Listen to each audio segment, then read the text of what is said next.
Maybe I should have ironed this. I don't know. Maybe I should have ran an iron over it. You on my Joe Button microphone check 1 2 1 2. Yo, what's going on, everybody? Man, it's your boy A1. I guess I got that intro all out of order. Let me start again. Good morning, good afternoon, good evening, no matter where you may find yourself as you listen to this and you tune into the only sports podcast with brains and bars. It's a black and white thing featuring A1 and A Ward. I'm one half of the dynamic duo. I'm A1. You please remember you can check out every episode of It's a Black and White Thing by going to the podcast app of your choice, wherever you get the good podcast, searching for It's a Black and White Thing or Brains and Bars. You'll be able to find us there. You can also check us out on social media, TikTok, Instagram, Facebook, and Twitter by searching Brains and Bars. And we are live right now on YouTube. Search Brains and Bars, hit the like button, hit the notification bell, tell a friend to tell a friend. It's them boys again. Normally I got my guy, my homie, my ace, A War with me, but he's got a big important battle coming up this weekend. Shout out to TBL versus Jada Nightwing. So, we gave him a week off. So, I had an option. I could do the show solo dolo, or, I could call in the fill-in Frank of It's a Black and White Thing. Shout out to Frank Isola, and pardon the interruption. So I hit up the good homie Titus from LTBR, the group chat pod, which airs on Sundays on YouTube. Shout out to Let's Talk Battle Rap. Shout out to the whole team there: Jay Schmo, Q, France, Ty, Ty. Right? Yeah, Am I saying that right? yeah. So Ty and Tati, I had to like catch myself because I almost went. I'm so used to seeing her on Twitter. The Ty T almost came. I'm like, wait, no. Ty. Anyway, shout out to the whole clique, the crew, the gang there at Let's Talk Battle Rap. Good to have the homie Titus in the building, man. How you doing today? Oh, honored, man. Always pleasure to be here. Every time I get the A1 call, I'm like, yep, I'll be there. I will be there. I appreciate you. I appreciate you. So we got a lot of interesting things we want to talk about. I won't, because you guys have already talked about this, I don't want to step on the work. So anytime you're on and there's a battle rap event going on, I normally have one question regarding an upcoming event. Please, if you haven't listened to the group chat pod that they did this past Sunday, you can find it. I'm pretty sure it might still be on Twitter at LTBR. But you can also find it by searching for, is it LTBR pod? Is the LTBR on It's Let's Talk Battle Rap on YouTube. Let's Talk Battle Rap. Yeah. Search Let's Talk Battle Rap on YouTube. If you're not subscribed to them, subscribe to them. Go check out the pod where they break down all the battles going down this weekend for TBL. And I'm pretty sure you guys did a recap of Smack's Twitch event with the with all the new class. Yep. So y'all go check that out. But I do have one question I would like to ask you from that event. That's the main event, TBL. Eazy, the Block Captain versus New Jersey Twerk, going down this weekend, main event. And so my one question for you from that event is, obviously, there's been a little bit of controversy with this card. You got Eazy making the request to have a couple of battlers pulled off the card. TBL agreed, right? And so that has created a bunch of an extra storyline going into this battle. What is the path for victory for Eazy, the Block Captain, versus Twerk that doesn't include any self-sabotage by New Jersey Twerk? So that's no jersey, no no choking, no unpreparedness. We got 3 rounds of material from New Jersey Twerk. So what does that path for Eazy look like? To me, it's studying the Geechee Gotti and Twerk battle. I think people have perception of the Geechee Gotti and Twerk battle as Twerk choked. He just received the belt for 3 rounds. Like, he didn't choke once against Geechee Gotti. Gotti just put the belt to him. And to me, that showed me, I think Twerk is his one vulnerability to me, besides himself, right? I think in terms of battling, I think he's always kind of vulnerable to the talkers. Mm-hmm. I think they can always do something he doesn't, because he can talk, but he doesn't do it that much, right? I think guys who kind of made that their lane put him in a bit of a bind, and the battles always seem to be a little weird. Even him and Swamp, right? He choked in the Swamp battle, but they were doing different things. and it came out looking very, very lopsided. Even when Twerk was clean, it came out looking lopsided because Swamp is talking, Twerk's more so punching, being creative, doing the haymakers, right? So I think that's kind of the path for Eazy. Eazy is just doing what Eazy does and maybe nullifying some of Twerk's energy with that. Uh, that's kind of where I'm at with it. I've been very back and forth in this battle. I had Twerk, but now I think Twerk's become a favorite. They're giving Eazy because I think because Eazy is such an unlikable character. I'll just say it. Like it's easy to not like. It's easy to not like him. It just is, right? It's very easy to not like Eazy. I think it's got to place people kind of underestimate that is still one of the best in the world. Like he's on the 30 list every year for a reason. Like win or lose, like I think he got lost. He wanted. I think should smoked him. I think should kind of smoked him in that battle. But like Easy's still a very very good battle rapper. I think giving him somebody that talented and underdog curve, it's a little bit dangerous. It's for the Mhm. perception of what can happen. So I think all the cards are kind of in Easy's favor here. Kind of are, I think. It, is this the first grudge match for Twerk? I was thinking about this John going John. into I think John John will be the only one I think of. Because they John John built that up a little bit and where it was gonna be very important for Twerk, and then Twerk just kind of walk the room. yeah. Although John Like John always he swears he did not lose that battle, or maybe he it's feels he didn't get 30, one or the other. But it's a nice thought. I was in the building, not know. We were in the middle of Atlanta, brother. That was not it. um, interesting. But see, I don't feel like there was ever any true animosity. I feel like that was battle rap. Is there? That's fair. Yeah. Maybe I'm reading too much into it. Is there any real animosity between these two? I feel like there is a small level of it. Yeah. I think it's been high. I think it's been really high highs. And I think it's weird. Battle rap's so weird because like by the time a battle gets booked, it feels like they're not angry at each other anymore. Every time, right? People be really mad then the battle gets booked and like the anger's less than it was. Because you remember you watched the stream with a pop the Hitman and Luca. I don't remember so. It was But when they announced, no, it wasn't Apollo. yeah, Oh Apollo, gosh, bulletproof. Bulletproof, yeah. When they announced the battle, you see twerking easy on stage, like laughing and watching the trailer again. I'm like, oh, see, I don't see this. You're ruining my kayfabe. Get back in kayfabe, you know. But I think there's definitely a competitive level of animosity. Easy kind of felt this. He was like, I don't think it's dislike between us. Like, I don't think it's really like I think we just battle rap real competitive. We both think we're gonna smoke each other. So I think it's more of a competitive nature, but they sold it really well. I think it was a point where it was like actual anger. When the battle, when Easy unbooked the, well, when it was supposed to be on the trenches, he's like, no, whatever happened with that situation. And of course, I'll call him a duck. I think it was actually kind of up right there. But yeah, So last I guess kind of question, and I'll get a little messy here. Let's get let's do negative. it. Let's do it. It's a good Do start. you think J2 and Hustle show up? No, no. Now it is in New I York, think, right? So yeah, I think I don't Hustle. know where Hustle lives, but there's a possibility. I saw Hustle say she was going to be there, but I don't think it's not.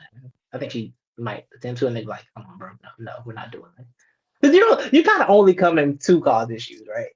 If you show up, I I don't know mean, if you think, n- not necessarily, right? Like it could be a psychological thing, right? Just to yeah, try to get because I mean, there's no maybe about it. Like he took money out of their pockets, right? And so it's like, okay, you took money out of my pockets, and so I'm going to do whatever I can to met. Granted, he's still getting paid because he's going to get through his 3 rounds. He's going to easy when as it relates to the actual art of battle rap, the sport of battle rap has never been unprofessional, in my opinion, in right, terms of when it's right, time to rap. When it's time to yeah, rap, yeah, he puts on a performance.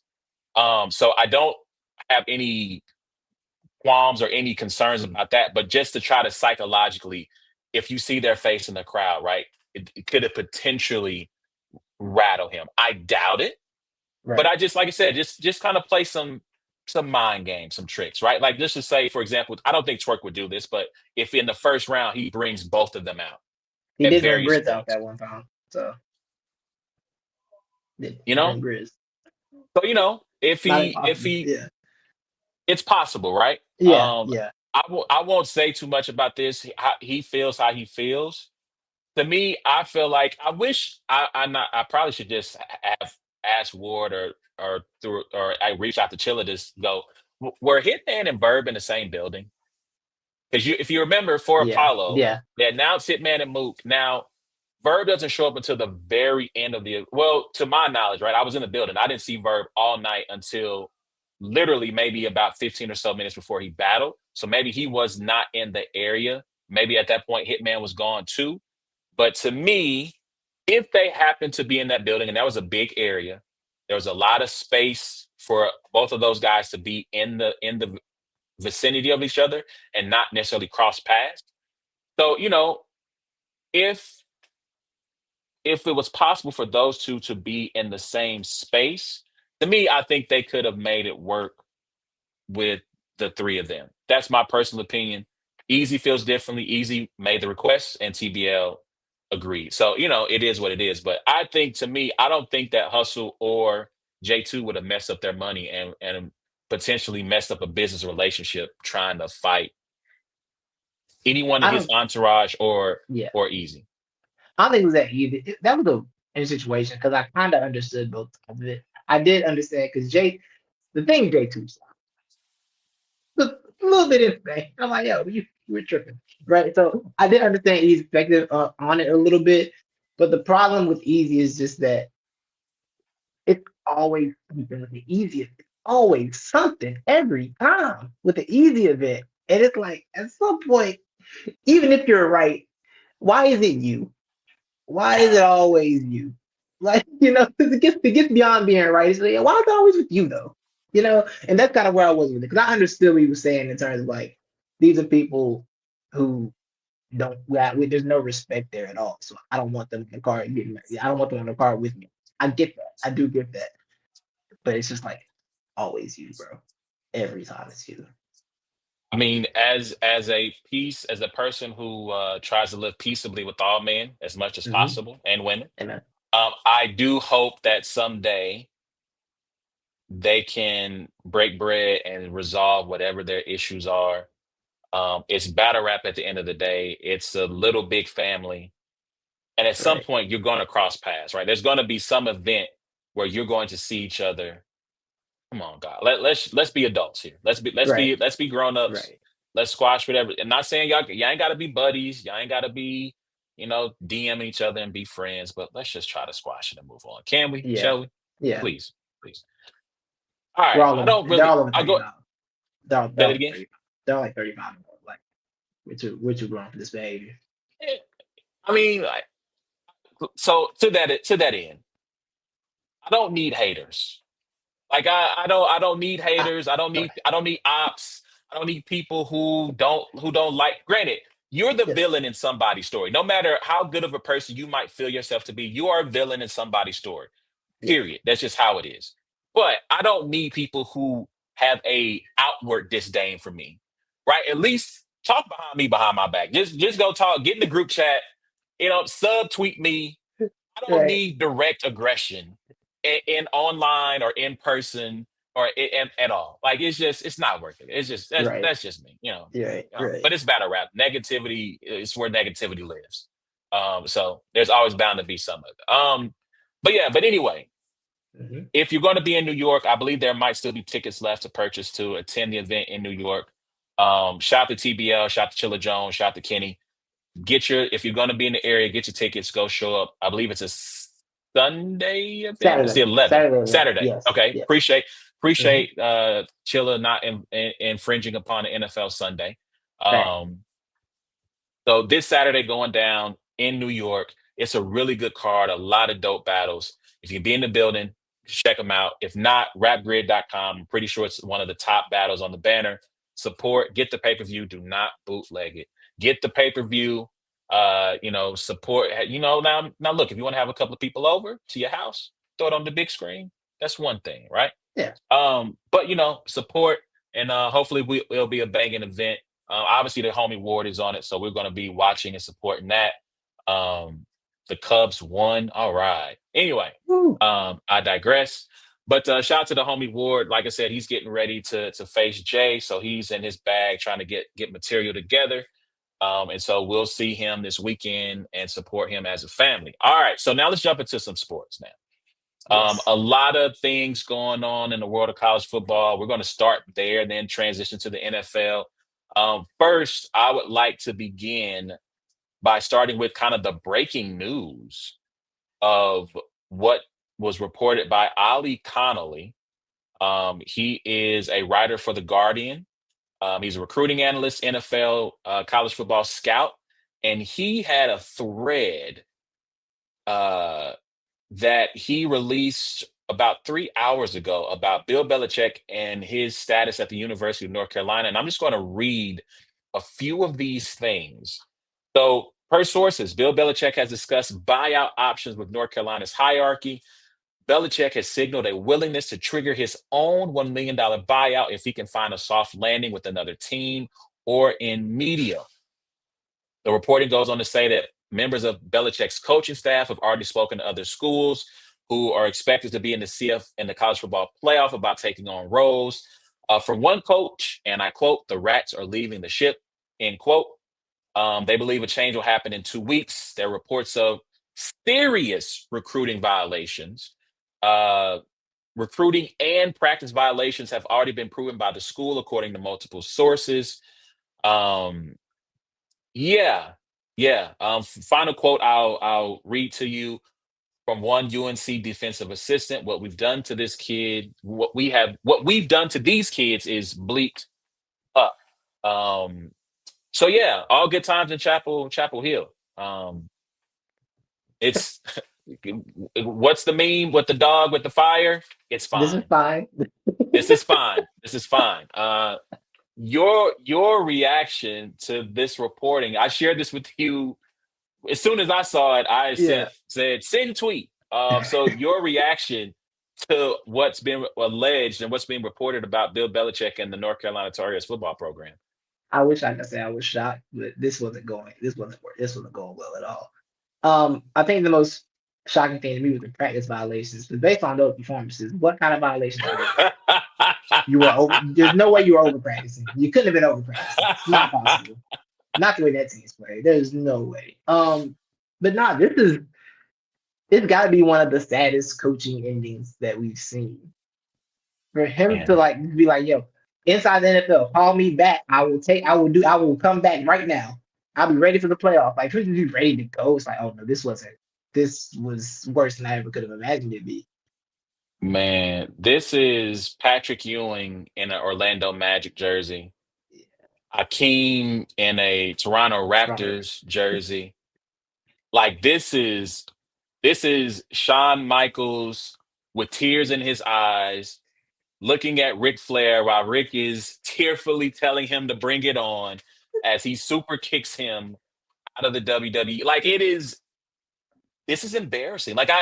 Yeah, We knew Bill had lost the plot when he made G.I. Joe Judge and Matt Patricia offensive coordinators in New England.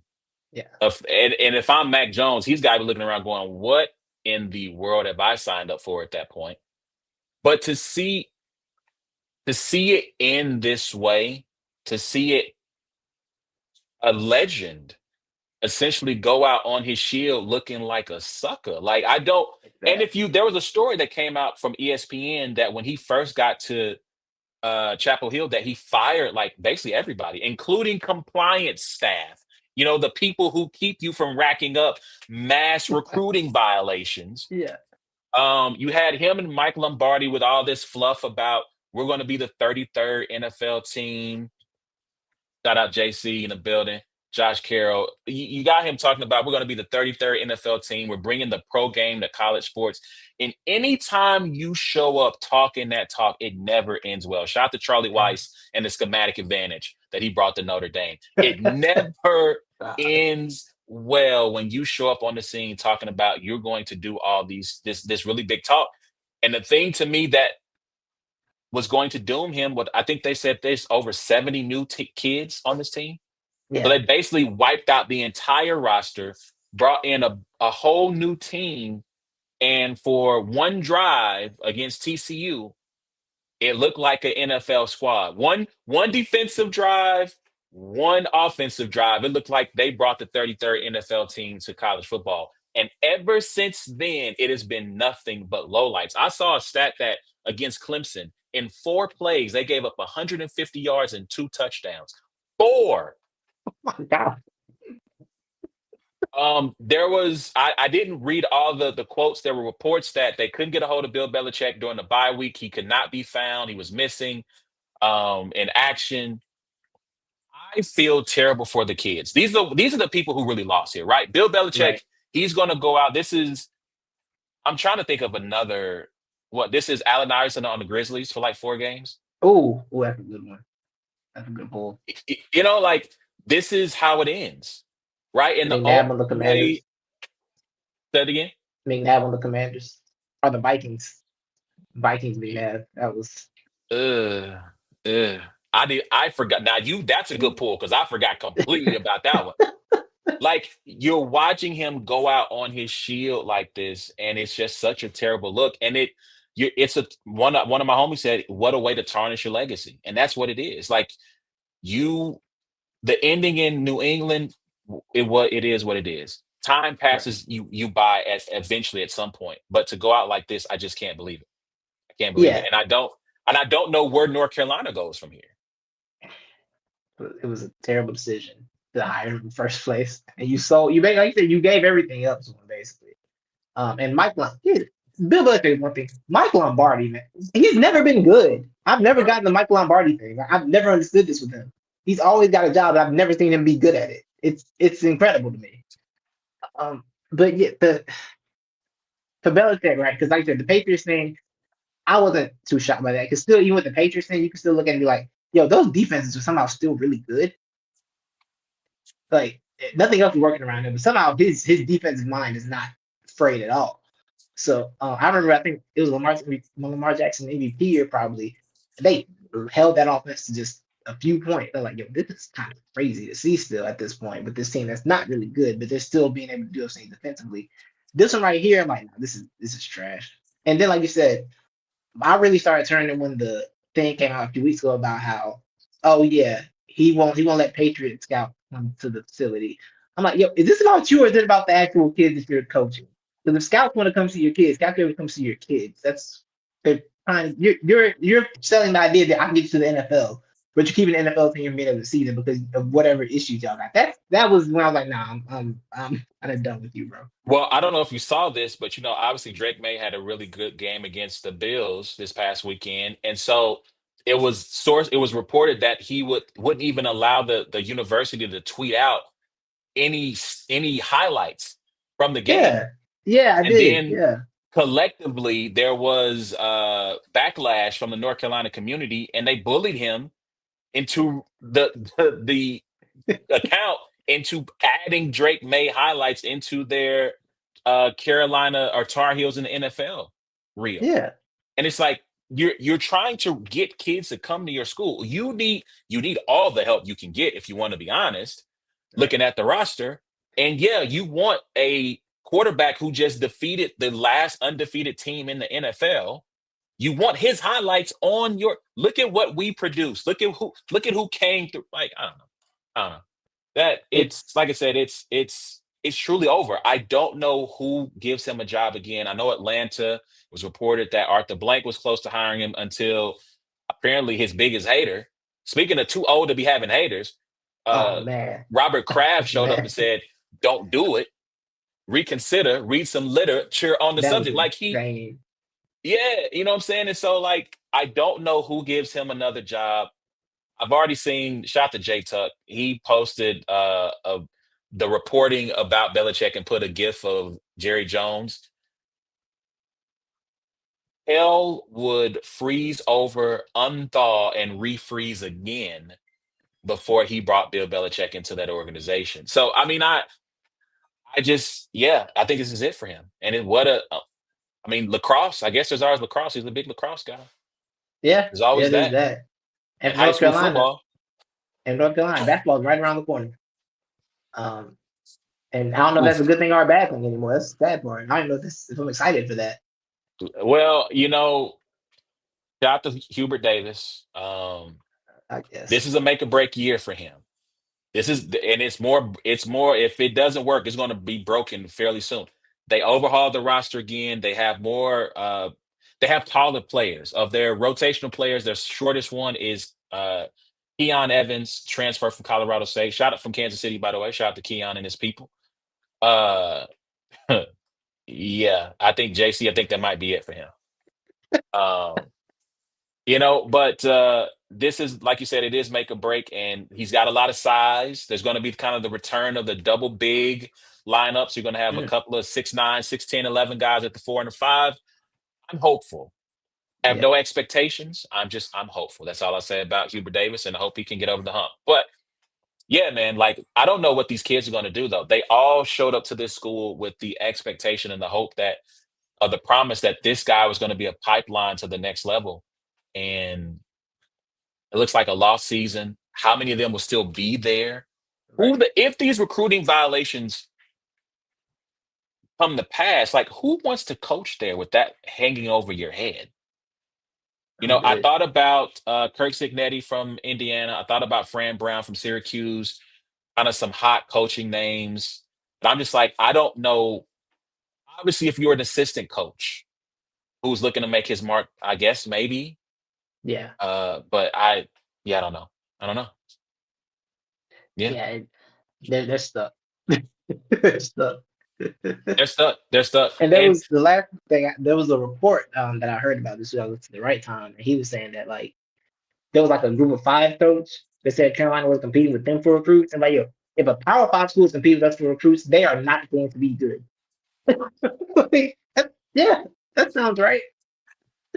man, like I said, I mean that goes back to the story I read that there was just a fundamental understanding of what it took to get really good recruits, which is the life. To me, shout out to Dion and prayers up to him because I know he had Yeah, talked about his toe and the blood clots are back, but I think there's a fundamental understanding of what it takes to be successful at that level by both him and Belichick. I know he Dion wanted to focus on getting like 3 or 4, maybe 5 blue chip recruits. The rest of it's kind of like portal work. But right. to me, in college football, until the end of time, recruiting high school kids is going to be the lifeblood. It's how you build a program, how you maintain a program. And then shout out to Dabo. The portal is how you supplement what you're missing, right? It's not meant to be, okay, we about to go, to Aldi and load up on everything we need because it's cheap. You know what I'm Yeah, saying? Nah, it's meant to be, you get all this the shout out to Bill Parcells, you get all the groceries from the big store, right? You get it. You go to your right. Walmart, your Target, then you go get the little cheap stuff from the Aldi or from the Save a Lot, whatever the Piggly Wiggly, whatever the chief off-brand Dollar General store you got, Five Below. That's where you go get the little, the little knickknacks. But the good Yeah, stuff comes from the big department store. So y'all, let us know what y'all think, man. I mean, good luck. Like I said, I feel terrible for the children because the kids, they're the ones who are going to pay the price ultimately. If they're going to be recruiting violations and then penalties or sanctions, they're the ones who pay the price for this down the line, not Bill Belichick and not his cast of coaches who most of these people were not being sought out. I think that was the red flag too. That most of the yeah, people he put together were not being sought after. There were a bunch of right. guys who were sitting on the couch waiting for the phone to call. And so, yeah, man, I don't know. What a messed up situation. Um, so let's keep going to college football. I forgot about my little diatribe. I might get to that in between the NFL, but um, let's get into last week. So last week, not a bunch of headline worthy things, but the biggest headline coming out of last weekend's games: Penn State going to Westwood, going to the Rose Bowl, losing to UCLA. And what ended up being a very entertaining game. Hold on one second. I'm not an Aldi guy, so shout out to JC. I apologize. I'm not familiar with their games. Some Aldi Cheez-Its are better than the actual Cheez-Its. I literally I could walk to an Aldi. There is one right around the corner from me. I'm gonna try that out this week. I'm gonna go to Aldi, get the Cheez-Its, and I'm gonna report back, JC. And I'm gonna slander your name like crazy. If they not, we blind taste testing it. We're gonna blind taste test. If they not hitting, I'm gonna slander you. I'm gonna slander you like crazy. Just letting you know. But Penn State gets shocked by previously I won't say undefeated, previously winless UCLA, who had not led a football game until this game here. What does this say about the state of the program? What does it say about James Franklin and his future with the Nittany Lions? The whole James Franklin thing is he doesn't win the big one. This was a little one. This This is the was a little, this small is one. This was the minute one, this was, this was a tiny minuscule. problem. Yeah, this was Yes. myopic even. This was this was nothing, brother. You're supposed to go handle business and come home. That's all you're supposed to do. I was so confused. But I saw that I'm like, oh, okay. Because James Franklin, I was reading Penn State people. They're like, yeah, I don't think people understand how bad we were before Franklin came here. Like, you know what? That's true. Because they were really saying they saying 9 wins, 10 wins should be that should just be fine with us. We shouldn't be expecting too much more. I'm like, you know what? That's a good perspective and it makes sense. So I started looking at them a little differently. Not Drew Allar, though. I don't get it. Never understood it. No, Won't no. understand it. Refuse. But yeah, so I'm like, you know what? They lost another big game to Oregon. All right. Like, it happens. They lose big games, Penn State. But then when I saw that score when it was 27-0, I said, oh no, James, no, not to UCLA, bro. Not to Nico. Not to the Not Nico to era, brother. not to Nico, who had not looked good until shout out to Jerry Neuheisel, Rick Neuheisel's son, calling his first game, had never had a headset on before. It was his first time ever calling plays. And he was out there looking like Vince Lombardi. Chip Kelly. Like, I mean, he was out there dialing it up against, again, Jim Knowles, right? Yeah. College football champion, defensive coordinator Jim Knowles, and a bunch of kids who are going to be playing in the NFL. And UCLA, like you said, I guess there's something to be said about, the two time zones. There's been a lot made about the West Coast teams traveling to the Midwest and vice versa, and how that has impacted performance. That does not matter. You are a 20 plus point favorite. You are a top, I think they still might have been top 10 at the I time think of they the were. I loss. think they were, yeah. Yeah, you were probably still, because that game ended up going to It was overtime. So I know they overtime didn't loss to drop. another 8 point, Yeah, yeah. yeah, yeah. So you were still top 10. You were a 20 plus point favorite on the road against a winless team, a team that had not led in any game this year. I know you're And gonna say you asked me if I was undefeated. No, they were defeated. You played a they were defeated program. defeated. They were defeated. You were going They were a defeated program. And it's just like fired their coach. You got an interim at the helm as well. And again, like you said, they were getting ran off the field. I give them some credit for fighting back and making it a game and getting to the point to where you had the chance to, I think, tie the game. I don't think I think it was a 7 point victory. So margin of victory. So yeah, man, I don't know what to say about James Franklin.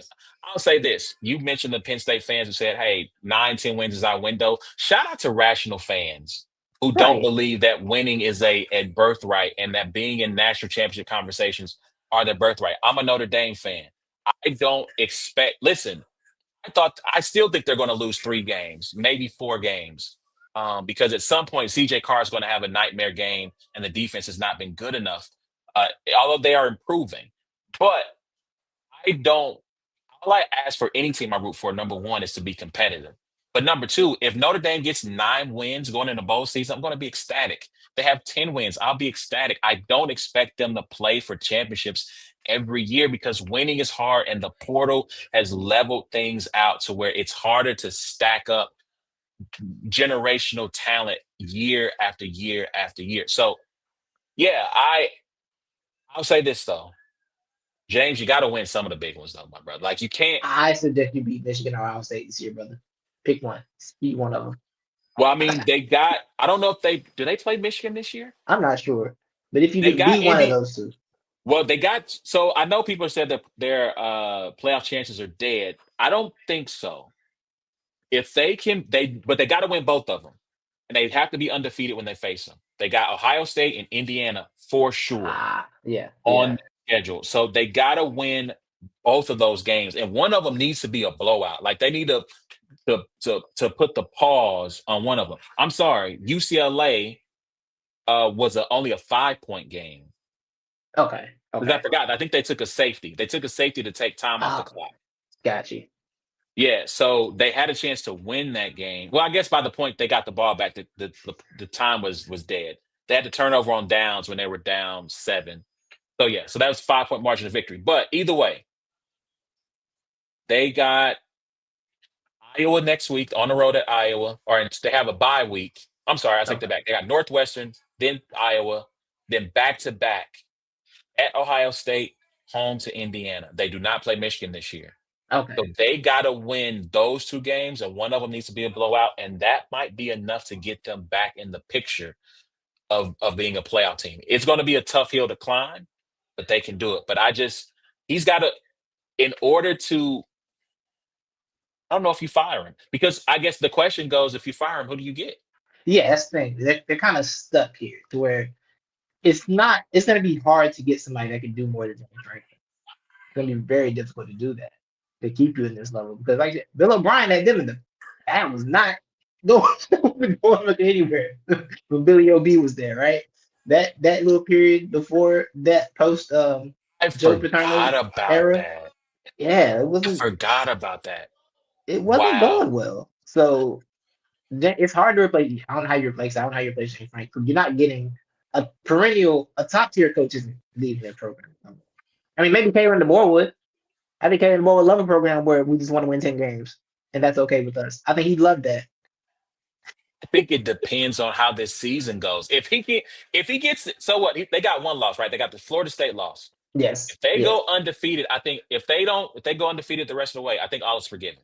Because they're gonna yeah.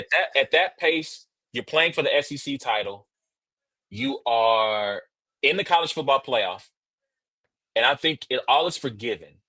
I think I'm giving Bama fan a lot of grace they probably don't deserve right now. But I think if they make it to the playoff and they win at least one game, I think he's good. I wonder if someone like Mike Elko Yeah. might, if they were to fire him, I wonder if let me see where Mike Elko is from. I wonder if he might be That's a guy that's a who good one. you could lure from. I mean, now mind you, Happy Valley's in the middle of nowhere. It is in the middle of nowhere. However, Mike Elko is from New Jersey. Huh. Okay. He is from New Jersey. Like I said, it's let's see. Yeah, yeah. Now I'm gonna look and see how far Penn State is from New Brunswick. Because now my curiosity is Yeah. piqued. Yeah. Oh my God. Wait. Oh, hold on. It pulled up Canada. I was like, wait, Oh. 14 hours? He's never going back to yeah, he's not It's over going. with. Yeah, forget that. It's a 4 hour drive. It's a 4 hour drive. But I'm just Oh, saying. okay. I'm saying that might be a Yeah. guy that, with enough money. Now, it's kind of hard to lead the SEC, but it is what it is. But yeah, man, Yeah. I don't know where they go from here. Like you said, they got to win those two games. They got to blow out one of them. Indiana's probably the one where we're looking at putting BTA. That's the one where you got to do that, and maybe they get back in the college football playoff. But what a crushing loss! What a great win for UCLA though. Yeah. You need Yeah. something because there's a tweet. I don't know if you ever seen it, but it was the tweet goes something like in high school we used to listen to Jeezy's Put On before every game, then we go out and get blown out by 50. Yeah. Yeah. Yeah. Like it's gotta be very it's gotta be very demoralizing to get your butts whooped every single week. So very cathartic for them. Probably a great, not probably a great win for them. So shout out to Nico, who trust me, with War being a Tennessee fan, there's been a lot of joy at his downfall. Been a lot of joy at his downfall. I'm Although sure. collectively they were rooting for at least one Tennessee Vol fan was rooting for Nico this past Saturday. So shout out to that young man, and hopefully this is the start of things being on the upswing for him in that Yeah. program. Yeah. For sure. All right, man. I don't feel like we really need to talk about Bama and Vandy. I mean, Bama's supposed to win that game. You're Bama for God's sake. Shout out to I don't. Vandy. They fought. They fought real So hard. they did. Shout out to them. I don't know if I want Miami to be good. I don't. The the Michael Irvin memes that's a positive. Um, You want to talk about not being any allegations? It is that man on the sideline. All allegations stand. listen, listen, listen. I hope and pray that Michael Irvin has or is continuing to beat the vices and the things that made life for him difficult as a young man and even into some of his post playing career. That said, it looked like that Kane be doing a number in his system. It looked like it if it happened to come out that he was caught in a compromising situation with an illegal substance. You just look at the videos of him on the sideline and you I go, I get can it. I see, see yeah, it. yeah, I Yeah, I get can it. see I that. get it. I see it. I see it. I see it. I see it. I mean, because he is, I'll say this, he is high on life and he is high on the Hurricanes, Yes. Yes. you Yes, he know, is. That he is. and, That he is. and yeah, yeah. But I don't know if I can handle, now granted, I don't watch the Dan Lebertar show every day, but Mike Reeves having good things happening to him in sports is not something that I am necessarily a fan of because Right. he is very pompous and the clips will pass my timeline. I'm going to watch them. I'm going to be very annoyed. And yeah, but That's back literally to my exact reason why I want them to be good. Like I like the show better when Michael's sad and Jessica's laughing at him. It's much better. It's much better when Mike's sad and Jessica's laughing. It's just a better show. yeah, yeah. I would like to see Notre Dame get another crack at Miami. I Mhm. still would probably pick Miami to win. But I do think that the offense is in a much better place now than it was when Mike Denbrock was having him throw 8 million wide receiver screens because I think he was terrified. And listen, I would be too. It's your first time ever playing college football in a stadium with 80,000 screaming maniacs. I get it. I get it. But I think the offense, he has found out what CJ does well and what he can't do. They're running the football now. So I would love to have seen that game happen at week maybe 4 or 5 and not to open the season. But I digress. But Miami seems to be back. And I don't know if you were on with me to start the season. I don't I can't I don't remember. I can't think remember. so. I don't remember yet. But one of the to start the season, I said that my to me, the team that has as good a chance as any to win the national championship is Miami because they have a quarterback who I don't know if Carson Beck is a franchise NFL quarterback, but he's a really good college quarterback, and especially when he has talent around him. Yeah. Um, I think he left Georgia one because I think they were ready for him to move on, but also the skill position talent has not been up to par the last couple of years. Yeah. Miami has, and Malachi Tony has a really good freshman.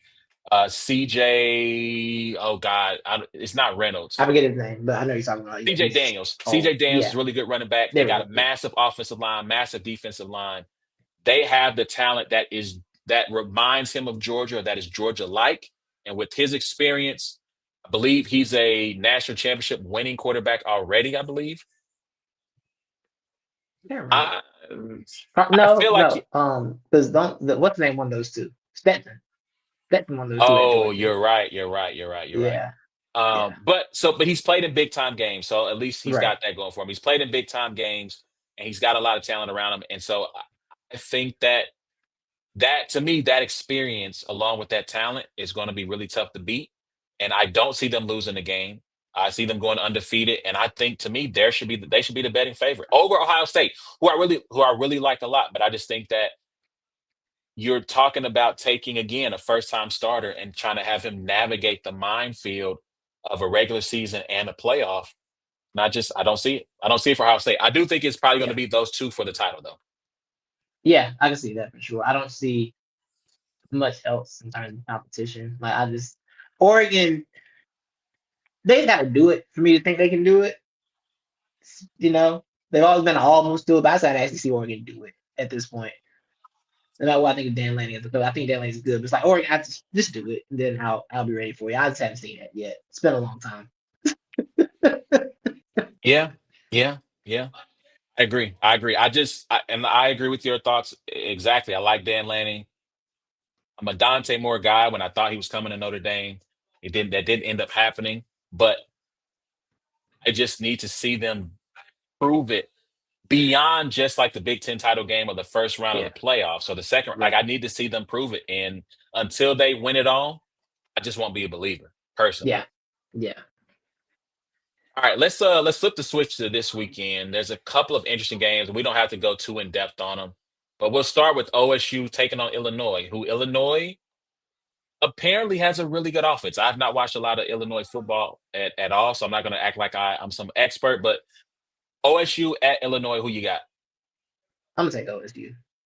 I think Illinois is gonna put up a fight, but I got Ohio State kind of just doing what's supposed to be done there. I agree. I agree. I'll do the same. Another top, or not another, but a top 10 matchup. The Fighting Signettis of Indiana going to Oregon and taking on the Ducks. Ooh, Yeah, yeah. has has anyone in Indiana said anything that Dan Lanning can take as a slight? Because if so, Oregon's gonna beat them violently. If they haven't, it could be a competitive game. I like this Indiana thing has been shocking. What they did to Illinois a few weeks ago, I'm like, oh my god, oh, why'd you do that? Why'd you call that to Stop him? it. He's already dead. Like, Yeah, cut it out. I think that's team that's ready to fight, but I think Oregon at home. It's hard to pick Oregon at Brid. I got Oregon in that one. So apparently, Kurt Signetti had previously mentioned the Oregon Ducks, along with some other schools of paying high NIL uh, spending. That's the biggest hater thing to Uh, complain about too. By the way, that's a real hater complaint. When listen, when get tell Dan you. when Mike Gundy said that thing, Dan was like, some people spend to win, some people don't spend as used to why they don't win. I'm like, ooh, okay, Dan. And then Listen, they hung 70 on them. So listen, listen. Everybody can't be a big baller. Shout to LeVar right, Ball. Everybody can't be a big baller. Get your money up, Brokey. you Get feel out me? there. Tell your boosters. You see what they doing over there? We want to. You want to play at the big boys. We need to get like them. I need that money. I need that Yeah, bread, or go to a school that's going to pay out that kind of bread. I mean, it's right. really that simple. Otherwise, get out there in the trenches and recruit. So apparently, no. Kurt Signetti was asked about the unlimited resources quote he had in the spring. He chose not to expound upon those. So Good he idea. just yep. He just kind of kept it. Being mad at Kept it our simple. program because one of our owners, one of our alumni with formed Nike is just that's real hate. What I feel about that? I didn't make. Okay, that's Yeah, not my man. fault. Listen. Get on Shark Tank and tell Mark Cuban, IU alum, give us There some you bread, go. some There we money. go, right there. Could Yeah, argue with yeah. Pablo Torre for a month. Spend some money. Get some bread. Mark, let's go. And be wrong at the same. Be loud and wrong about Right. it too. Be And loud and wrong. Um. So this is a under the radar matchup. Bama versus Mizzou. so my pick on this is contingent on two things. If future US Senate candidate Paul Feinbaum's radio show is happening on Monday or not. If the radio show is happening on Monday, I want Mizzou to win because there is nothing funnier than the Paul Feinbaum show after an Alabama loss. Did you hear after the Florida There State is. loss? Did you hear that chaos that took place? I did. I did. It's like 8 minutes. That was special. 8 minutes of heat. 8 minutes of heat. Yeah. Yeah. Dude Yeah. called in and said, "Tell him take himself back to California." Like, he's not even from California. He just coached in the Pac-12. Like, he's not even coached. He just coached Washington. He's not from California, bro. Like, what are you doing? Stupid funny. Stupid funny. Yes, the Paul Feinbaum show is a lot more fun if you have people calling after Alabama loss, instead of having people call into his podcast when he's a U.S. senator and complain about illegal immigration. I would much rather Yeah, the former than the latter. please. What are we gonna Yes, do yes. about these illegals, Paul? Build the wall, Paul. Oh That's so gosh. ridiculous. Anyway, But yeah, Anyway, for the Paul Final, I'm trying to take Mizzou just for comedy purposes. you know what? Because I have a soft spot, obviously being a Missouri resident, I have a soft spot for the school. I'm going to go with Mizzou. I don't think they'll win. Shout out to Ty Simpson. I think who's been playing really good football. Um, I'll I'm going to save that point for when we get into the NFL. Let me make sure I'm going to be able to make that easy transition. Yeah. I think so. Okay. But yeah, but I'm going to go with Mizzou. Hopefully they every like 15 or so years they have a little resurgence. It's about that time, 2000 and I think 10, when they were number one in the country under Chase Daniel. I think was the last time Oh they had. yeah, that was Yeah, the yeah, thing. that was the That thing. was the thing. That was the thing. It was the last time they had national relevance of that stature. So I'm going to say it is time. They are due. It's been about 15 years, and they're going to get the dub. I think that's it for like kind of the interesting matchups. I think Tennessee's playing a nobody, so I think I'll take Tennessee.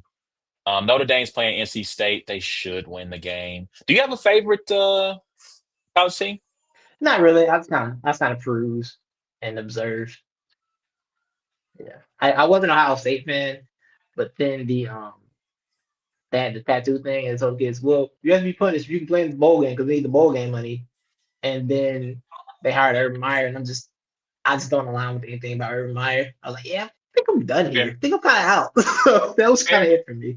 fair, fair. Tennessee plays Arkansas, who just fired their coach. So Bob there's Petrino's probably back. Bobby Petrino is back, man. The Yeah, grifter. What a a legend. listen, man. Like if I don't want to say that because that was going to be very mean, so I won't say that. But if you can find a way to weasel there's always room for you to weasel your way back into the good A graces, and man, so the man capable of lying with the neck brace is the man capable of anything. and he can dial up an offense. Yes, he can. He Yes, can he dial up an can. offense, and and yeah, like you said. So shout out to Bomani Jones. This isn't an original thought, but to cook up a lie while you are lying after you have had an accident on a motorcycle, and the ability to think of a lie to get out of that takes a lot. I mean, Next level. listen, I know they say Virgos are analytical. I'm a Virgo. Maybe if I was caught doing something, in an adulterous moment with the woman on the back of a motorcycle, maybe I could think quick enough on my feet to cook up a lie to try to get out of it. Maybe. But that just shows you the genius, right? He's always while we're playing checkers, he's playing chess. So shout out Yeah. to Bobby Petrino. Uh, but yeah, he's back. But I think Tennessee's going to win that game easily. Like I said, Notre Dame. Who knows? I don't know. They're college kids. They should be NC State. I hope they beat NC State, but I'm not gonna. They should win the game. I'll leave it at that. Let's turn the page and let's jump into football. Let me see where we're at on time. Yeah, let's jump into football, jump into NFL. Um, Rewinding to last week, let's start with the Monday night football game. The Chiefs snatch defeat from the hand out of the from the hands of victory. Uh, a game they should have won probably by 10 at least. Just a comedy of errors. And it's funny because that day in a group chat, me and some homies were talking about some of the most frustrating losses in the history of the Chiefs. And Mhm. so the Tennessee Titans in the playoffs, you had the game where Marcus Mariota, the pass gets batted in the air. Marcus catches it, runs it in for a touchdown. We talked about the game against Pittsburgh, where Pittsburgh scored not a single touchdown, but lost. They only kicked field goals. They lost that game. The game against the Colts in the playoffs, where they were up by, I think, like almost maybe 25, 26 points. Mhm. Colts come storming back, and there's a fumble at the goal line. Andrew Luck picks it up, runs it into the end zone. The ball pops directly back. So the running back gets hit. Ball pops right into Luck's hands. He scores. And now this gets added to that list of uh, crushing defeats where Trevor Lawrence falls not once, but twice, gets up off the ground, and then scores a touchdown because their pass rush is so bad right now that a man could fall twice and they still not be able to lay a hand on him.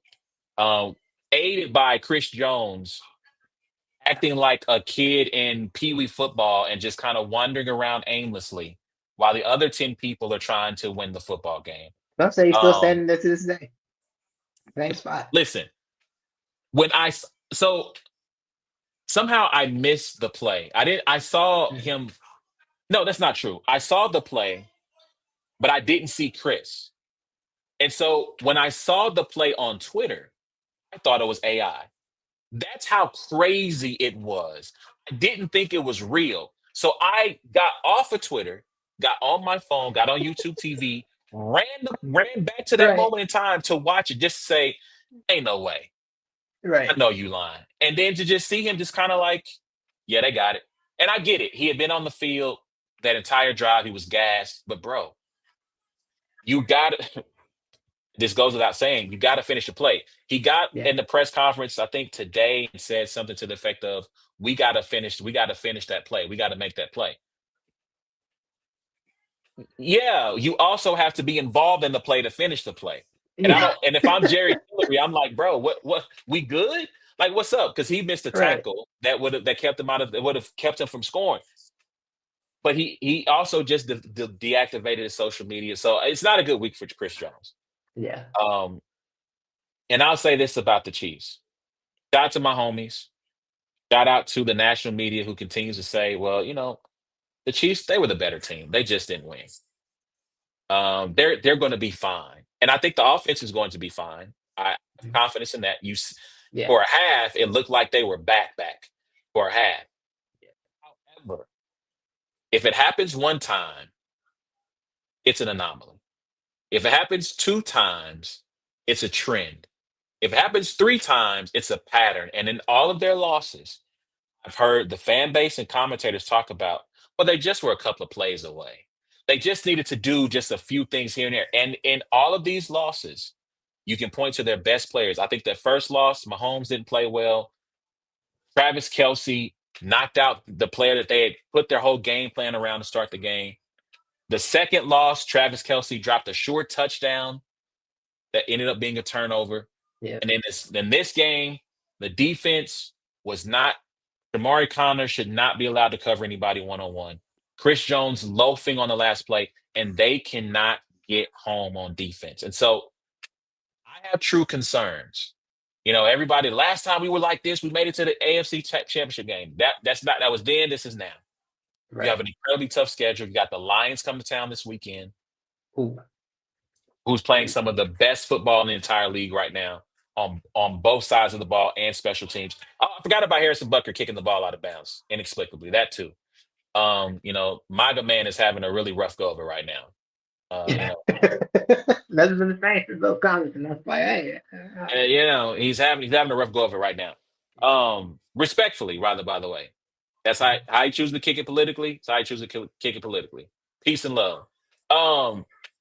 But there just always seems to be something right now with this team where they find the banana peel, and I have some concerns.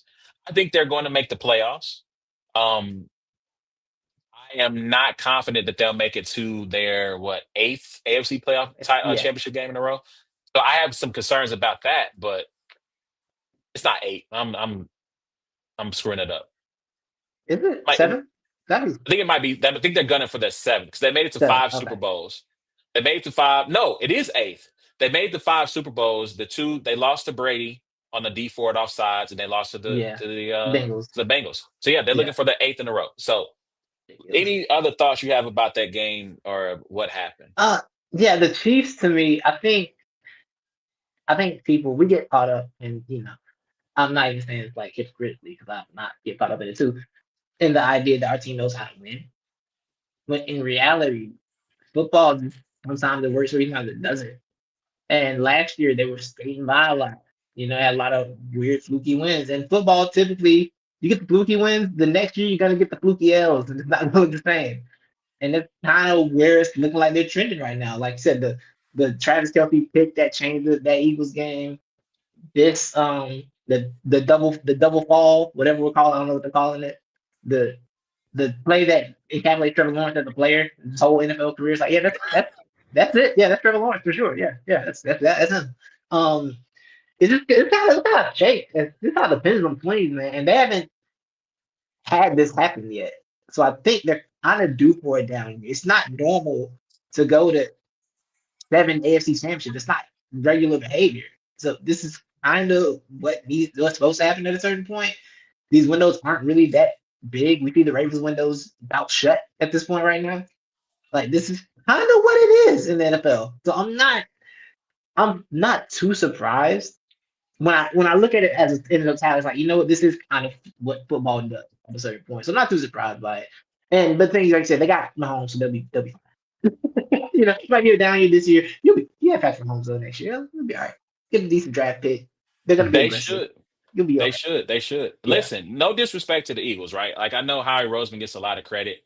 Mm, However, there have been times where they didn't make the playoffs, early playoff exits that allowed them to get some of this talent that they've gotten for respectfully. sure. Whereas Brett Veach has been routinely the last 7 years, 31, 32, Yeah. 29, right? Like he's been at the back. So yeah, they're due for a 20, 21, 22, a 15, a 12, right? At some point, that's got to Yeah. happen to you. It can't just be all. But again, Mahomes is amazing. He almost drug him the victory against LA. He almost drug him the victory against Philly. He almost did it in this game. The last thing I'll say about this game is that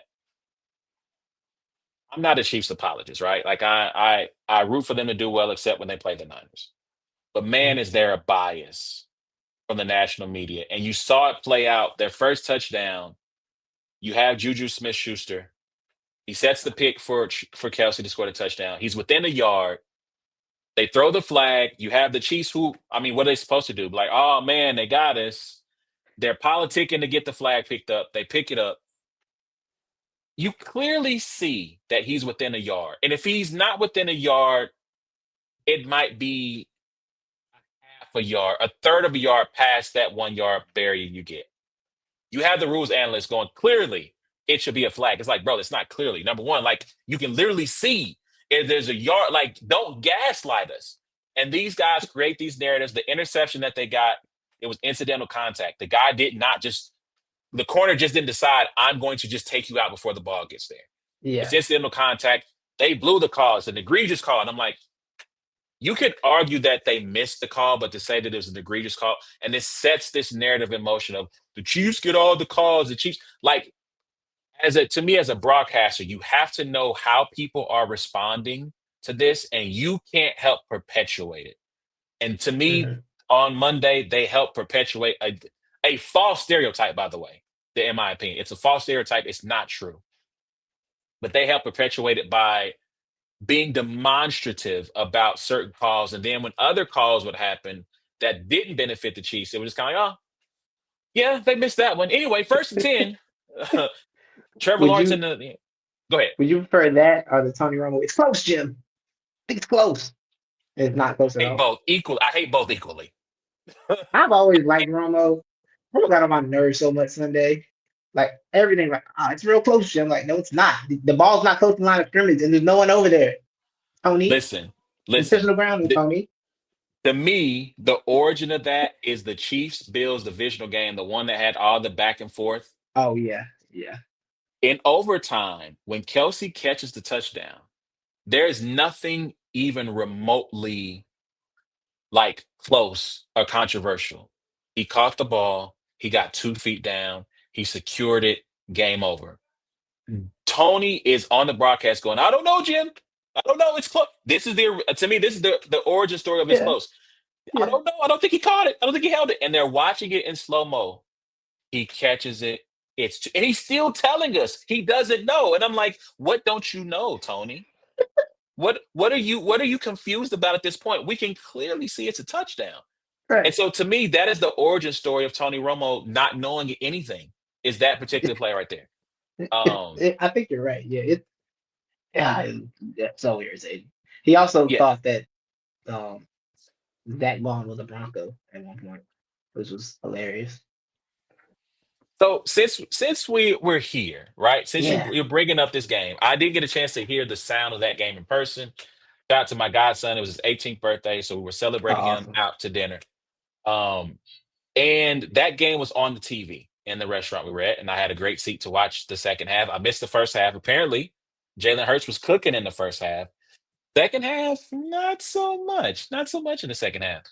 So, you being a Philly fan, I want to start off by asking this question. What you think that wide receiver group chat looked like for the Eagles? I think they're sending Kevin Patullo um comment and saying this N word here. Makes a lot of that. I think there's a lot of these Jalenisms and be like, this guy, this guy. Any It's a scriptures? lot. It's a Any lot of this scriptures? guys going on, huh? Any scriptures? This too shall pass.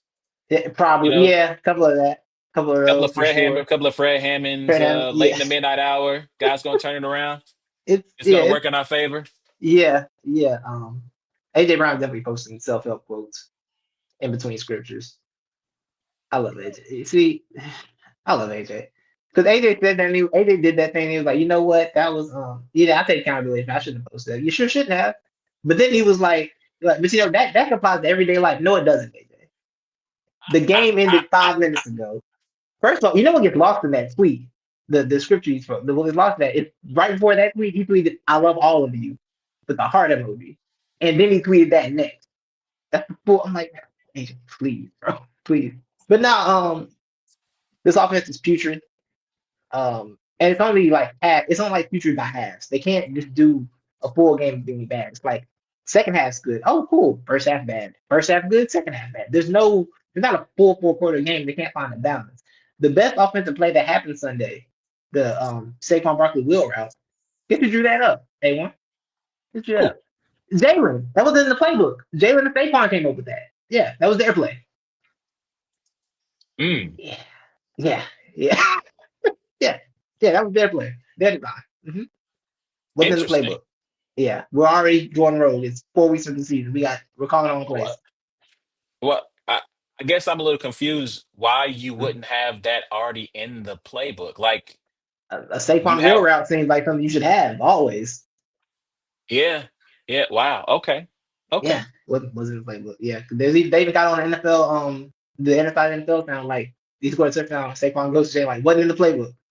Like yeah, so yeah, that happened. Things aren't good here. My wide receivers are miserable, and I can't be mad at them for being miserable because there's no reason to have AJ Brown, Devonta Smith, and we can barely get them 10 catches combined. That's not good football. And I noticed it from the first game. I think we talked that first game. And I'm like, I'm not. I like how decisive Jalen is, but I don't like the fact that AJ Brown, Devonta Smith aren't open. Why aren't they open? What? That shouldn't be a thing. This should never be a thing where like yeah, there's too much talent. There's no way you can have this much talent. You can't get your receivers open. That's impossible. That's just an impossible thing to do. It doesn't make sense. I'm not happy. And I said I was going to be at peace this year because we won the Super Bowl last year and the mission was accomplished. But they're bothering me. They're upsetting me. Um, I said today, losing to the Broncos, I was frustrated. Losing to if we lose to the Giants tomorrow, I would Ain't be no way. I No would be way. livid. No, I don't think we will either. We don't. No matter the thing about the Eagles is no matter how bad things are, if our stars are playing, we don't. If we're trying to win, we don't lose to the Giants. This is not a thing we do. We don't believe in that. We haven't believed in that for a long time while trying. He has why Devontae Smith so on and off. He plays for he plays for the Eagles. This is our offense. Um, I don't know what to say. It's kind of what it is with the offense. Well, I mean, look, this is and so shout out to Cam Newton, right? Mm. I feel like Cam is a guy who makes a lot of I don't want to say they're hot takes. I think just the way he presents it makes you feel like it's a hot take. Yeah, But I yeah. feel It's like all he about was presentation. yes, I feel like he was the one who kind of at least was at the center of the Jalen Hurts is not a top 10 quarterback debate. And then Gilly, Um, that was necessary. That's what I needed. When I want somebody to which defend the Philadelphia Eagles player, I want to send out Gilly. That's what I say want it to do. again? When I want to defend the Philadelphia Eagles player in national Oh, media, I want to send Gilly out for us. Let that be our yeah, representation. yeah, yeah. But I mean, I think. So I guess for me, I had Jalen as a top 10 quarterback because it's kind of hard to look at what he's done in the playoffs in particular. I get his regular season isn't great, but in the playoffs in particular, he's been pretty money. In two Yeah, Super Bowls, he has looked like a top five player in two Super Bowls. And so it's like at some point, I understand there's a ton of talent around him that helps, but the quarterback also has to make some plays. To me, it's he's kind of like Black Brock Purdy in that way, right? Of when you have all the stars, we have all the talent, it makes his job a lot easier, but he still has to make the plays. Like the San yeah, Francisco offense looked drastically different once Purdy got into the driver's seat. To me, the offense would, well, especially with Saquon last year, the offense looked a lot better. And at some yeah, point, you got to give the credit. The quarterback has to get some credit, right? Maybe you don't give him Mahomesian type levels of credit, but I'm right, also not going to give him Jimmy Garoppolo levels either because that's not fair. And so right. we got to find this medium balance. And like I said, to me, he had to be top 10 because what they had the second best record in the NFC last year, Yeah, right? Two Super Bowls in what, 4 years or yeah. 3 years? 2-4. Two and Three, no, two two and and three, four, 2-3. two and Because three. yeah, they went, lost, went. Yeah, Yes, 2 and 3 years. And like I said, mostly in the playoffs, I give a little bit of grace for that first start against Brady, but he wasn't bad in that game, right? The next year, the wheels had completely fallen off. No, the next year they go to it the was Super the Super Bowl. Bowl. Yeah, Go to the Super Bowl. The next year, the wheels fall off. The offense was a mess. Everything was terrible to end the year. But then this next year, he plays really well. He's an MVP candidate that year, right? Was he he was MVP MVP candidate? candidate the first year, The the first, the first first Super Super Bowl Bowl, year. first Yeah, Super Bowl, yeah. right? But The still, last year, decent. they won like 14 straight. But he got a concussion late in the season that kind of threw it off. Yep, Yeah, decent year. Really good Mhm. in the playoffs. Really great in the Super Bowl. And I just don't. It's hard to quantify what to do with him in that regard. Like I I said, agree. maybe the Jared Goff land. Maybe that's where he needs to land as in terms of ranking QBs in that particular tier, wherever you might have him. But at some point, you got to give the guy credit for making plays. That first game against Dallas, passing game was not doing what it was supposed to do. But when he needed to get the yards, he did it with his He got legs, it. right? Yeah. He used the tools that were available to him, and you got to give him credit for that. So he's got to figure out the deep ball. I mean, he left what at least 14 points on the board, missing AJ Brown on deep passes. Well, have you seen the? Well, no, you're not in the Eagles. You're not even the Eagles Zapruder film, man. Thankfully, um, the problem with having an NFL team, he wants us the Zapruder film, and everybody has filmed the algorithm on X. It's awful. So that play, he had AJ first, but then AJ stopped running the. He probably could have thrown it early, but AJ also stopped running the route. So by the time he threw it, Mm. AJ had to catch back up, and that's why they missed on that one so badly. There was no way he missed two that was kind of ugly. His deep ball looks funny anyway. Anytime he throws, it looks funny. Even when he completes it, it's like he had to slow down, but it's fine. Like Devontae Smith had to slow down a little bit to catch it, but okay, that's fine. But yeah, I'm with you. I've never gotten caught up in the top five discussions. I'm like, yo, I don't really care what people think about this guy because, like you said, it's hard to put into words what happened in the playoff. I trust him in the playoff. Like, I just there's no doubt in my mind he's gonna go make a play if he needs to. I haven't seen him shrink in the playoffs yet at all. Like I said, that Bucks year, I don't that was nothing was going Yeah, well. I didn't want to yeah, make the playoffs that year. My friends still laugh to this day about how much I was said. They were trying to tell me like, oh y'all beat us. Like, no, we can't. We're not beating anyone. Y'all aren't watching. We are going to get smoked. I don't want to be here. I don't want this playoff game. And then it happened. And they're like, okay, I understand. So that year, like I said, I haven't seen him shrink in those moments. And two, like I said, two Super Bowls, he's like one of the best players on the field, both of them. It's like, yeah, I don't, both of them.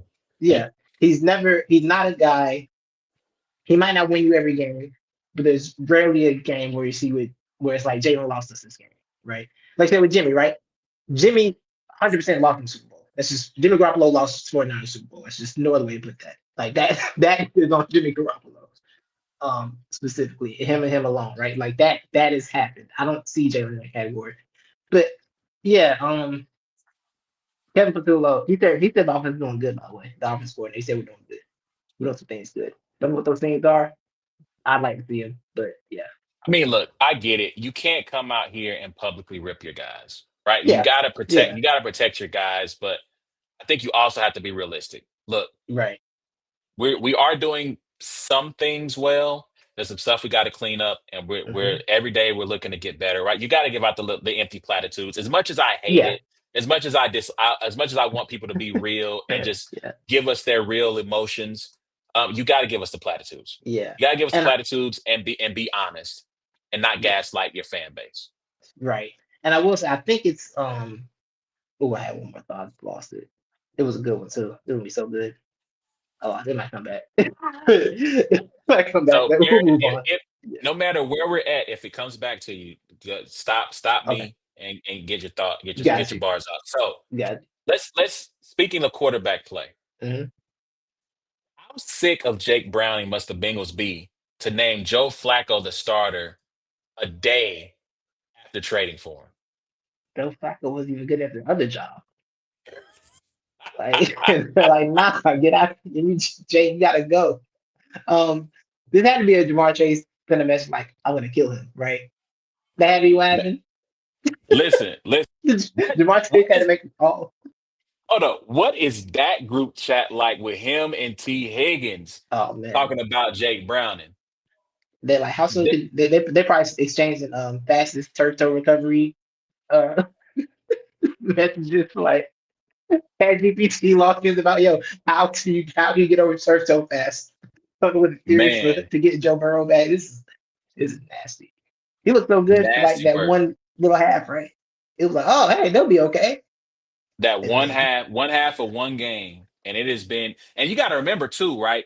There was a hole when Joe got hurt last time, and Jake came in a couple of years ago, and Jake hmm was kind of lighting it up. He was like, people do that thing where they think the backup quarterback is just as good. And they're like, you know what? The offense looks remarkably similar when Jake plays it versus when Joe is out there. Hmm. I wonder if maybe No, he's not. Like, right. listen. So I don't know if you ever heard me talk about this, but I have a backup quarterback theory. My friends gave me a lot of crap about it, but it turns out I was right, as I am most things sports. But that's another story for another day. So my theory basically says this, and it's not like something crazy. It's simply if your team has at least league average talent at all your positions, right? So between league average talent and superstars, your most important position then becomes backup quarterback. Because at a Mhm. minimum, your backup quarterback can carry you and keep you afloat for maybe 4 to 6 games, right? They're backups. Right. They're not equipped to get you through an entire season. Otherwise, they would be starting somewhere, Right. right? But that becomes your most important position. So once you have your team set, you need to invest, probably overspend. It's almost like insurance, right? You don't need it till you need it. Overspend to go get the quality backup because if something happens to Brock Purdy or to Joe Burrow or to Patrick Mahomes, or because the Chiefs have been a beneficiary of this very thing, right?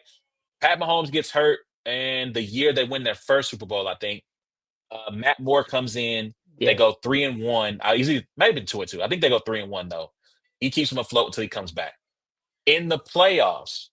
Dang, now I'm blanking on the young man's name. When Pat gets hurt against the Cleveland Browns, Yeah. and I then remember the play you're talking about. Yeah. yeah, I can't see his name, but like he's a legend in the city. He'll never have to pay for a meal again in the city because he came in, helped them win that game. There was another game where Pat got hurt and I think missed a series, and he led them on like a 90-yard touchdown drive. You know what I'm Yeah. saying? Yeah. So again, like having that guy where again, he can be competent for a half, for a couple of games, for 3, 4 games, maybe up to six. Anything after that is just kind of like you just like it's like getting in your car that check engine light come on and you crank it and you just pray to God to turn over Please because you don't today. know. Please, Yeah, please not today. not today, not today. I got places to be today. Look, you can go out on me on the weekend, but right now I got to Right. get to work. And after work, I got to go to the store and get. You know what I'm saying? So Right. you're just kind of rolling the dice at that point. But yeah, like to me, that's the goal. And I don't know what Joe Flacco's going to do. He's got to upgrade on wide receiver. Maybe that helps. Right. Yeah. So here's my other theory about backup quarterbacks. It's the loaf of bread. So here's the thing. Loaf of bread, right? Uh, Now, granted, loaf of bread does have like the eat by or the best by use by, right? But sometimes it might spoil a little early, Mhm. right? With the loaf of bread, depending on how bad that mold is, you might scrape it off. If you Mhm. from the tray, Mhm. yeah, scrape it. Yeah, get that. You Yeah. might, yeah, get that off. If you go in there and you see just only one piece has a little bit of mold on it, you throw that one away. The ones underneath the good, we good. And Mhm. it's like that with your backup quarterbacks. You never know when that mold gonna show up. Depending on how decent or not good your backup QB is, you might be able to scrape around it. You might be able to toss it to the side. That game is a dub, and we go to the next one, or you might have to throw the whole loaf away. And I think Joe Right. Flacco, throw the whole loaf away. Oh Him and yeah. Jake Got Browning, it. yeah. Where the wick at? We got the EBT. We need to go to the store and get For replaced as real. bread. It's done. It's done. But Right. yeah, man. But I don't. I mean that team is done. I don't see them at all being able to right the ship. To me, if they wanted to right the ship and try to salvage this season until Joe got back, I mean Kirk was your best shot. Yeah. Kirk, he's now over a year removed from the Achilles tear. Mhm. That and normally in that second, granted, he's super up there in years, but that's the guy you go and get 2 years removed from the Achilles, try to keep this thing. And granted, he would have been super expensive, and maybe they might not have had the cap space. But Yeah. yeah, man, They I paid don't I don't know everybody. what they do.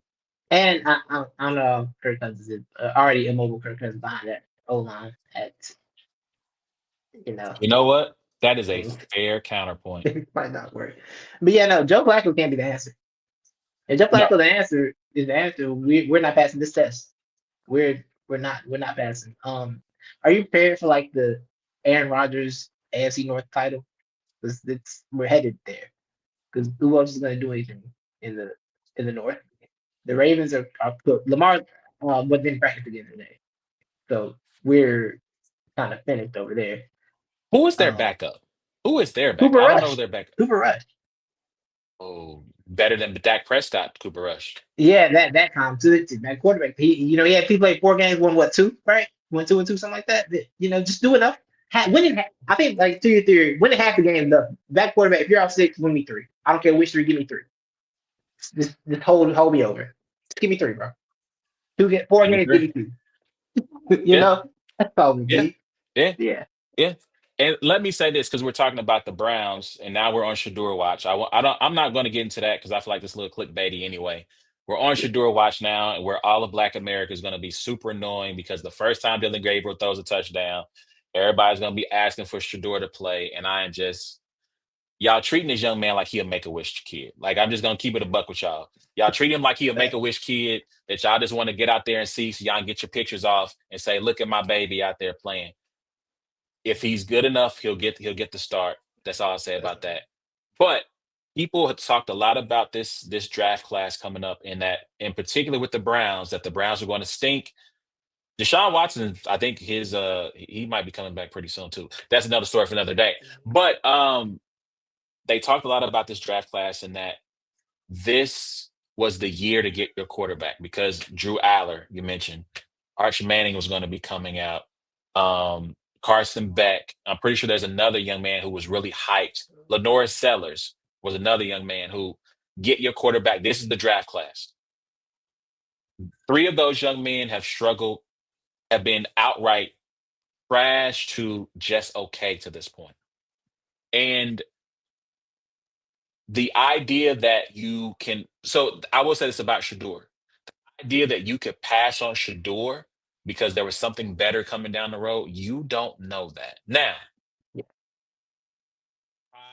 Simpson at Bama, Dante Moore have been really good. They're both draft eligible. My advice to those young men: do not come out. You're not ready yet. You're still developing. We've seen this happen with Trey Lance. I think Zach Wilson had less than 20 starts. Anthony Richardson, Trey Lance and Anthony Richardson for sure, less than 20 starts. They have been abysmal. They've been terrible. I mean, Anthony Richardson is on the bench behind Daniel freaking Jones right now, which, to his credit, has played better. Trey Lance looked really good in preseason. think if he gets a shot, I think he might be, if God forbid, I don't want anything to happen to Justin Herbert, but if something happens to Justin, I think that Trey could hold them over. But it's also been 5 years for Trey. Look, Mac Jones, I don't think had more than 20 starts at Bama. He I had think the you're one right. good year, Yeah, I think you're right. right? Yeah, too. And so again, like I'm not saying that it is without a shadow of a doubt. If you draft a kid with less than 20 starts, it means he's going to fail. What I'm saying is that playing going from college to pro as a quarterback is like learning how to drive, just driving through like the neighborhoods, Yeah. and then going to the NFL and they put you in the car and say, "Here's a stick shift. Get on 85 in Atlanta and drive." Right. Right.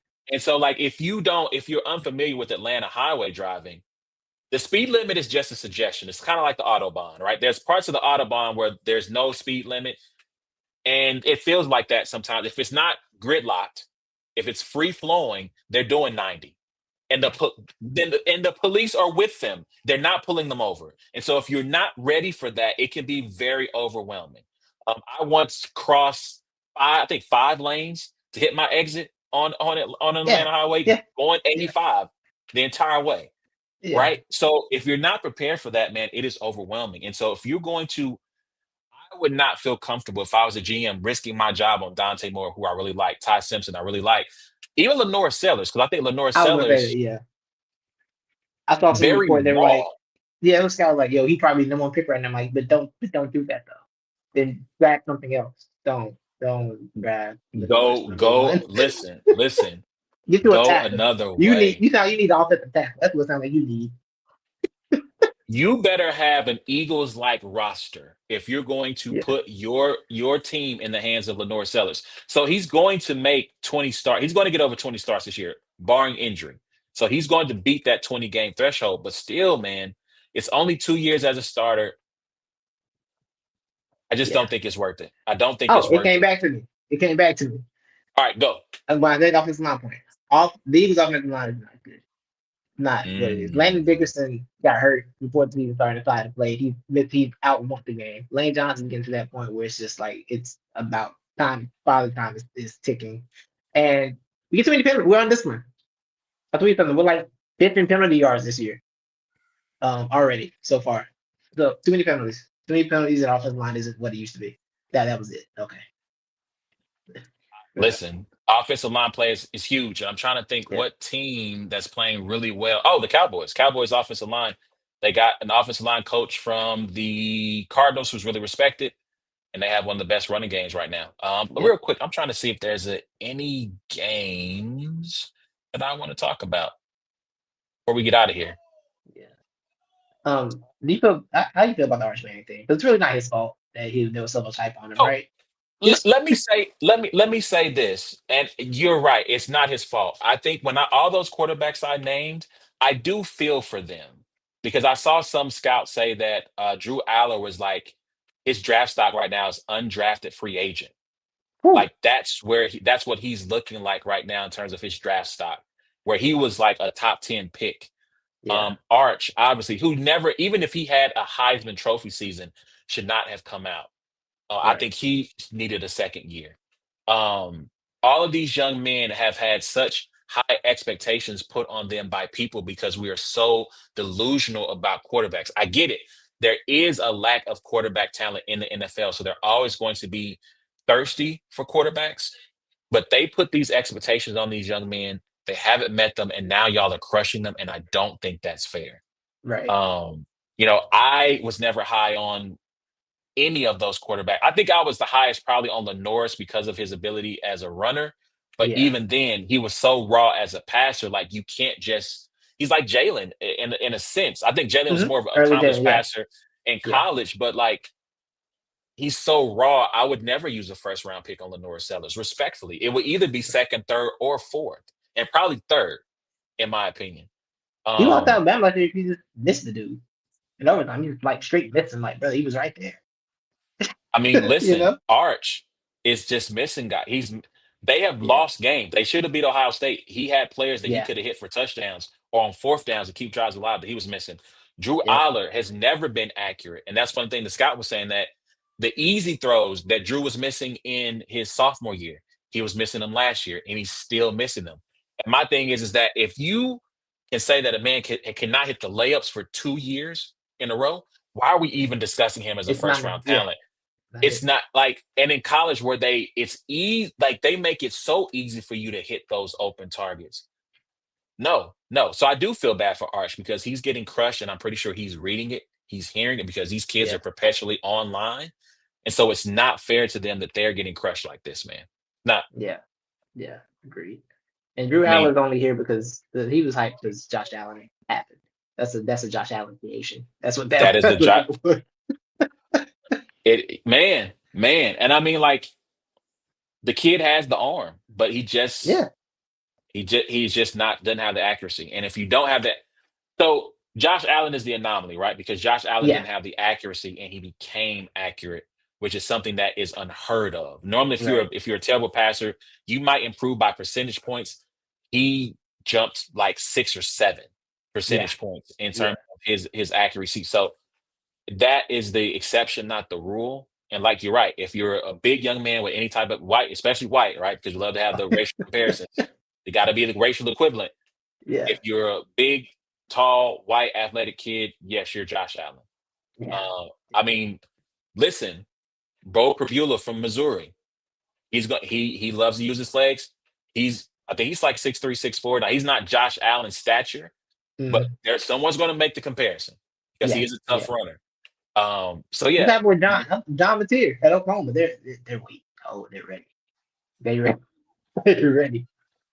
I wouldn't put a first round draft pick on. Not, I wouldn't do it. I wouldn't do it. And I I like wouldn't him. do So it. So I like yeah, him a lot. So, but that was I do not a like first him. round pick. Not a first round pick. No. Maybe fourth, maybe fourth. Like Yeah. to me, he's Riley Leonard to keep the white on Mm. white comparison Yeah. going. Yeah. This is Riley there Leonard, it is. you know.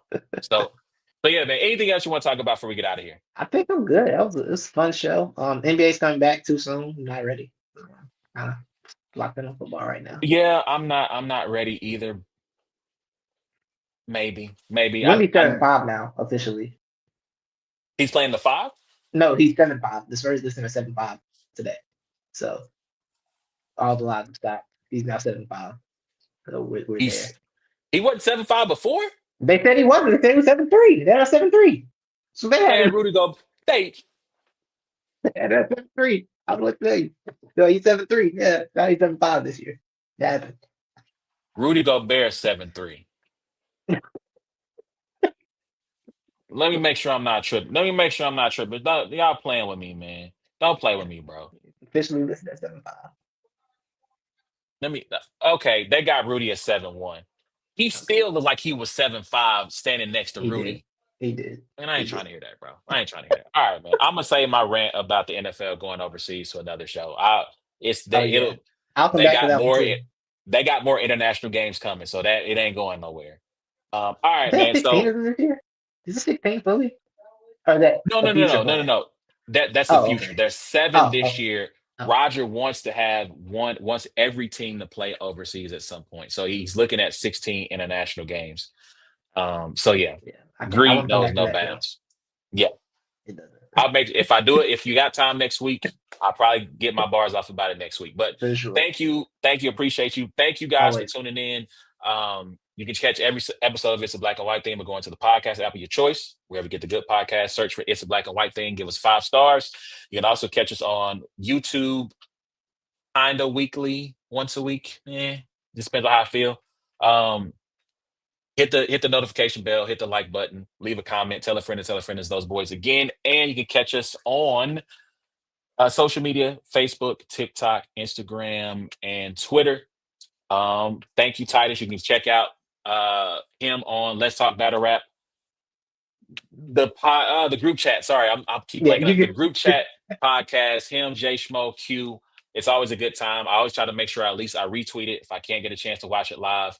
I try to watch at least a few minutes of it. Going down Absolutely. this weekend, shout out to Chilla Jones, shout out to TBL. A Ward 30 over Jada Nightwing. That's not really gonna happen because Jay's really that good, but that's what I'm going to, get in my prayer closet and pray that happens.